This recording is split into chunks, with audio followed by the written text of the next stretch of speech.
The year 1983, a time when the video game industry faced its darkest hour.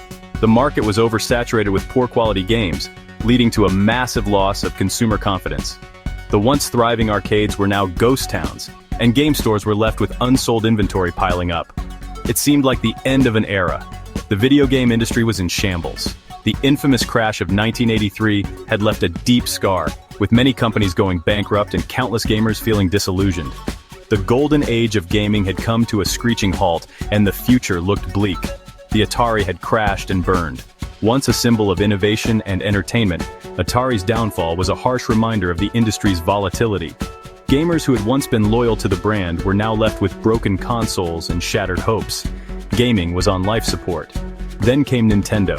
With a bold vision and a determination to revive the industry, Nintendo introduced the NES, or Nintendo Entertainment System. It was a beacon of hope in a time of despair, promising to bring joy back to living rooms around the world.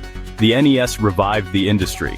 It wasn't just a new console, it was a revolution. With its innovative design, user-friendly interface, and a library of captivating games, the NES quickly became a household name.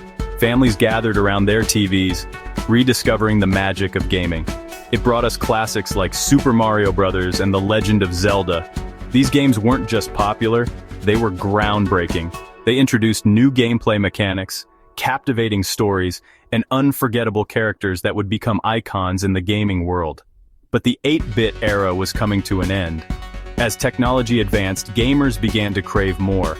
The limitations of 8-bit graphics and sound were becoming apparent, and the industry was ready for the next big leap.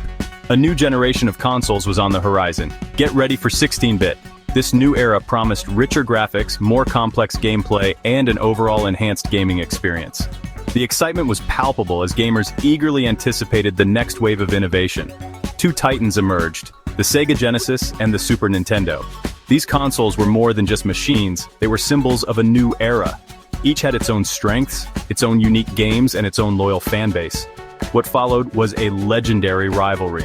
The battle between Sega and Nintendo wasn't just about sales, it was about identity.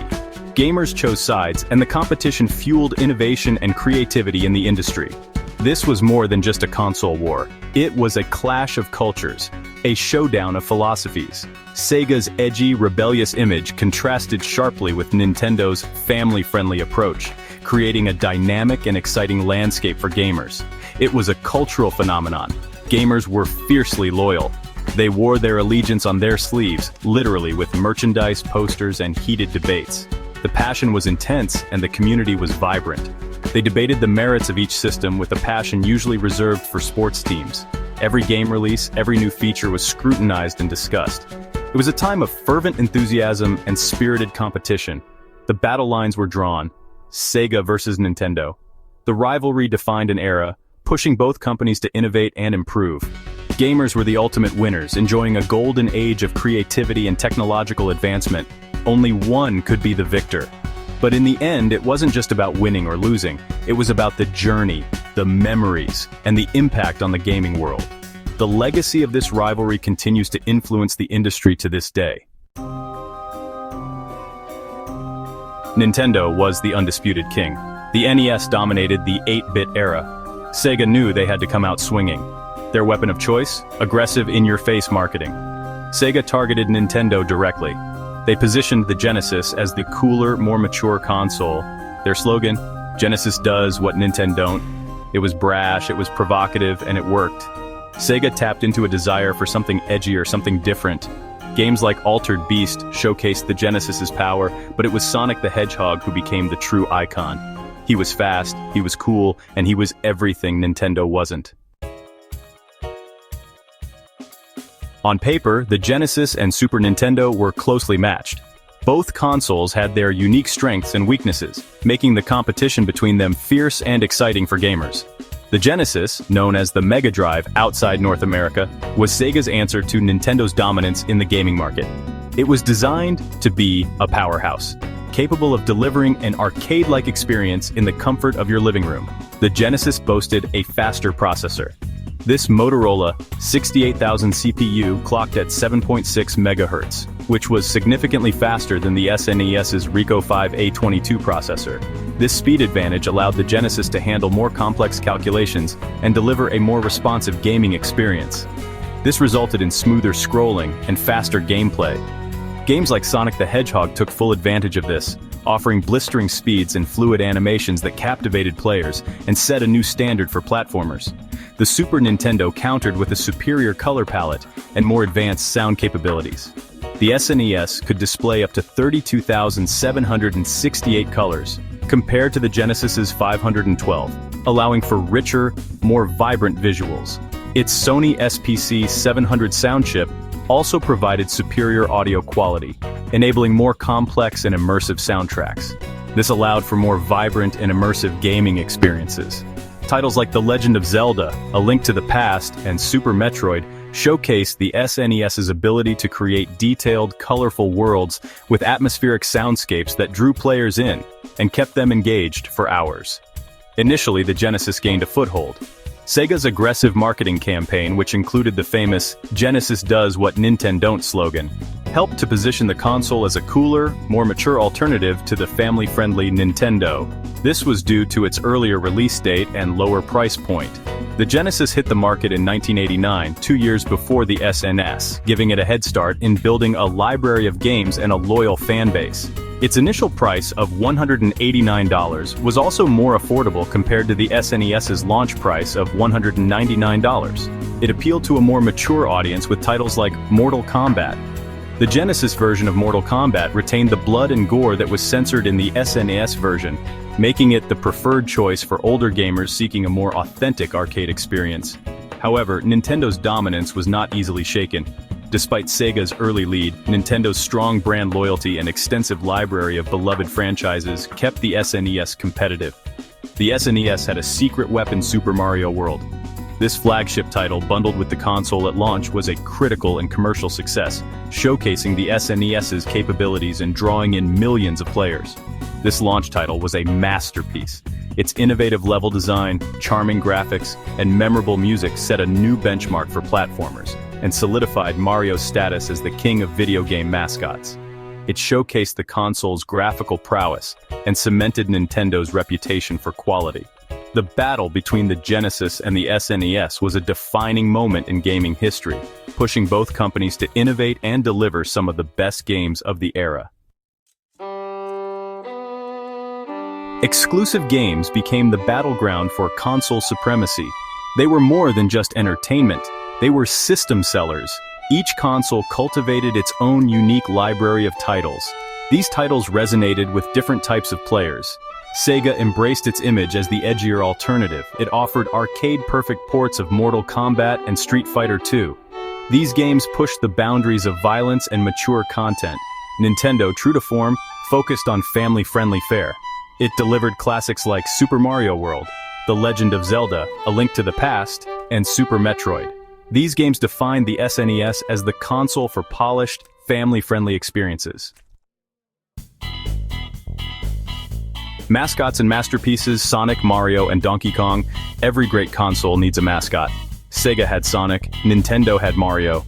These iconic characters transcended gaming. They became cultural touchstones. Sonic, the rebellious speedster, embodied Sega's cool and edgy attitude. Mario, the plucky plumber, represented Nintendo's family-friendly appeal. But it wasn't just about mascots. Both consoles delivered a steady stream of classic titles. The Genesis gave us Streets of Rage 2, Gunstar Heroes, and Echo the Dolphin. The SNES countered with Donkey Kong Country, Star Fox, and Super Mario Kart. These games weren't just fun to play, they pushed the boundaries of what video games could be. Blast processing, marketing hype, or technological edge. Sega loved to tout the Genesis's blast processing. This feature supposedly made games faster and smoother. In reality, it was more of a marketing term than a technological revolution. The Genesis's processor was indeed faster, but blast processing was more about branding than raw power. Despite the marketing hype, blast processing did have an impact. It created a perception of technological superiority. This resonated with gamers who craved cutting-edge technology. Whether real or perceived, the blast processing campaign was a success for Sega. The legacy of legends. A nostalgic look back. The era of 16-bit gaming was a time when the world of video games was rapidly evolving, and two titans emerged to capture the hearts and minds of gamers everywhere. The 16-bit era was a golden age for gaming. It was a time when creativity and innovation were at their peak, and developers were pushing the limits of what was possible with the technology of the time. The Sega Genesis and Super Nintendo were more than just consoles. They were symbols of a cultural phenomenon that brought people together, creating a shared experience that transcended age and background. They were gateways to magical worlds, epic adventures, and countless hours of fun. Each game was a new journey, a new challenge, and a new opportunity to explore the limits of our imaginations. They ignited our imaginations and sparked a lifelong passion for video games. For many, these consoles were the first introduction to the world of gaming, and the memories created during this time have lasted a lifetime. Looking back, it's impossible to declare a definitive winner. Both the Sega Genesis and the Super Nintendo had their unique strengths and iconic games that left a lasting impact on the industry. Both consoles left an indelible mark on gaming history. They set the stage for future generations of consoles and games, influencing the design and development of video games for years to come. The Genesis challenged the status quo. It brought a new level of intensity and excitement to gaming, with its fast-paced action and edgy titles that appealed to a more mature audience. It pushed the boundaries of what video games could be. The Genesis was known for its impressive graphics and sound, which set a new standard for home gaming consoles. The Super Nintendo continued Nintendo's legacy of innovation and quality. It introduced new gameplay mechanics and genres that would become staples in the gaming world. It delivered some of the most beloved games of all time.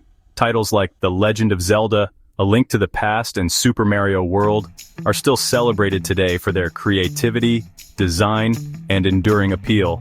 As we look back on this golden era of gaming, we remember the joy and excitement these consoles brought into our lives. They were more than just machines, they were a gateway to endless adventures and unforgettable memories. Your turn. Share your 16-bit memories. What are your fondest memories of the 16-bit era? Were you Team Sega or Team Nintendo? What were your favorite games? Share your thoughts and experiences in the comments below.